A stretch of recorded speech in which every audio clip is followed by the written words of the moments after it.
What's up, Infected, and welcome to the Quarantine. Today I'm speaking with Isabella from Aries Games. How are you doing today? Good, how are you doing? I'm doing pretty good. Now, what's your position in Aries Games? So I am the convention and retail coordinator, and I'm based here in the States while the rest of the company works out of Tuscany.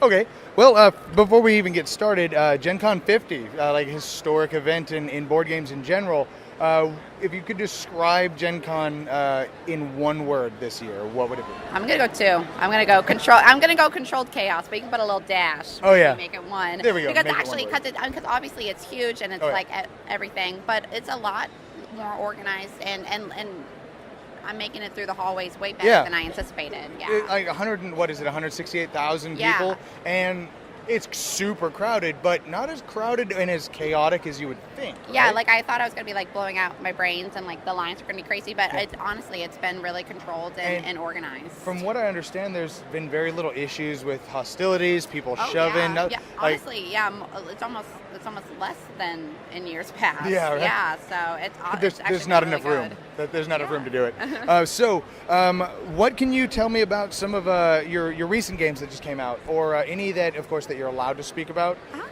that might be coming down the future that you can kind of give us a little bit of an insight on? Yeah. So, what our biggest game last year, well, in my opinion, my favorite game was last Friday, and so that's a Maniac on the Loose in Camp Apache, killing off campers. 4 chapters to the game. Each time the chapter changes. Sometimes the campers are hunting the Maniac, and sometimes the Maniac's hunting the campers. Okay. And so I'm really excited because in hopefully October, maybe November, we're going to release the expansion for it, which is Return to Camp Apache, where there's a new villain, but this is a demon who enters your dreams at night. So totally unheard of ability. So kind of a Freddy Krueger-ish. Yeah, he's got the hand and nice. Everything. Yeah. Now, I haven't actually gotten to try that one. Is that like a one versus all, or is the bad guy AI, or yeah? How's that? So the person who's playing the Maniac, he or she has like a shield, and so you're marking your movements one movement at a time, and while the rest of the players, which is 1 to 5 players, they represent the campers. And their movements are public. They're talking over the table. They're trying to either stalk the Maniac or try to guess his path and avoid it. So 1 versus 1 to 4 or 1 to 5. 1 to 5. That sounds great. I'm definitely, if I have time, going to stop by and check that one out. Yeah, we've had demos all weekend, and that's actually my personal favorite that we have right now, and I haven't gotten to play the expansion yet, so I'm really looking forward to that. And actually, we're going to do, with the expansion, with the Maniac, and you can play the Maniac and the Demon at the same time, so it could be like Maniac versus Demon versus campers hunting the Maniac. We need like a round robin the Maniac and Demon are on their own team, or they're not working together? They're on... When last production meeting I was in, the plan was to do that.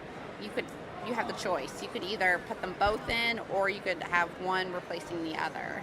That's interesting too. I know, that's and like I said, I haven't gotten to play it yet, so I'm really excited because that was the plan. Because like normally it's a 1 versus all, now that's a 1 versus 1 versus all potentially. Yeah. So that's really cool. Now, probably my favorite that you guys do is War of the Ring. Okay, yeah. I adore that game. It doesn't get to bring to the table very often because it's a long game. Yeah, it's a big commitment. But every game I've played comes down to either a single die roll or a single token pull, and that's just how it goes. Is there anything come down the line that you can talk about with that? Yeah, so we're gonna have Hunt for the Ring, which is gonna be out at the same time. It's gonna be October, unless something crazy bad happens at the warehouse. It will be ready in October. Oh. And so Hunt for the Ring is gonna play pretty differently. It's actually gonna be a sort of a hidden movement game. It's gonna be Frodo and the Nazgul. There's gonna be 1 to 4 players controlling the Nazgul, and while Frodo is moving secretly, very much just like in that kind of like the other part of the story. Yeah.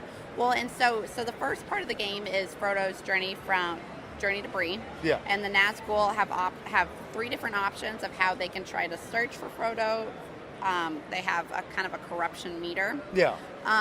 So they're at the end of this first part of the story. When you get to Bree, you're gonna kind of evaluate how well Frodo did, what his corruption level is, and then we're gonna flip the board.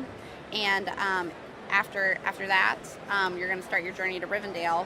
Gandalf is going to join and start to help Frodo, and then the Nazgul Lord is going to enter the game. That sounds awesome. Yeah, and so it's same thing where it's like there's event cards and token and die rolls. It's still got that randomization, but it's to kind of match the theme of the story, the hidden movement part of of that book. Yeah. So we made it a little bit of a hidden movement game as well. That sounds really cool. Now, kind of in general for Ares Games, is there anything coming down the line outside of what you've already spoke about that my listeners may be excited about, or of course that you can talk about, expansions, new big games, anything like that? Well, we will have a new card game coming out around the same time, and that's going to be Heroes vs. Monsters, London at Midnight, and that's classic heroes and classic monsters battling Victorian London, but it's sort of a social card game. Okay. So it's like you might be Van Helsing versus like Frankenstein, like those types of classic characters. So you'll have classic mix-ups that normally would never happen. Yeah. Yeah, and so at the beginning of the game, you're going to find out are you a villain or are you a hero, and you're trying to kind of just like trying to have the best kind of like hero versus villain ability. That's cool. And then what else are we coming out with? We're going to start re-releasing kind of the first wave of our Wings of Glory World War I. Yeah, planes. that's one I've been wanting to check out, but not enough hours in the day. Yeah, a lot of games over here. Yeah. But we'll start re-releasing that in first quarter of next year. And then we'll have another wave of World War II next year. I haven't heard what we're going to release. All right, sorry about that. The PA overhead decided to be loud again. But anyways, that all sounds really awesome. It didn't really cut you off. Did that cut you off at all? Okay. You got it. Awesome. So, but thanks for having me. The booth looks great. Hopefully some of my listeners will be here next year for Gen Con. Absolutely. But thank you very much for having me. Thank you. Yeah, thank you for so much.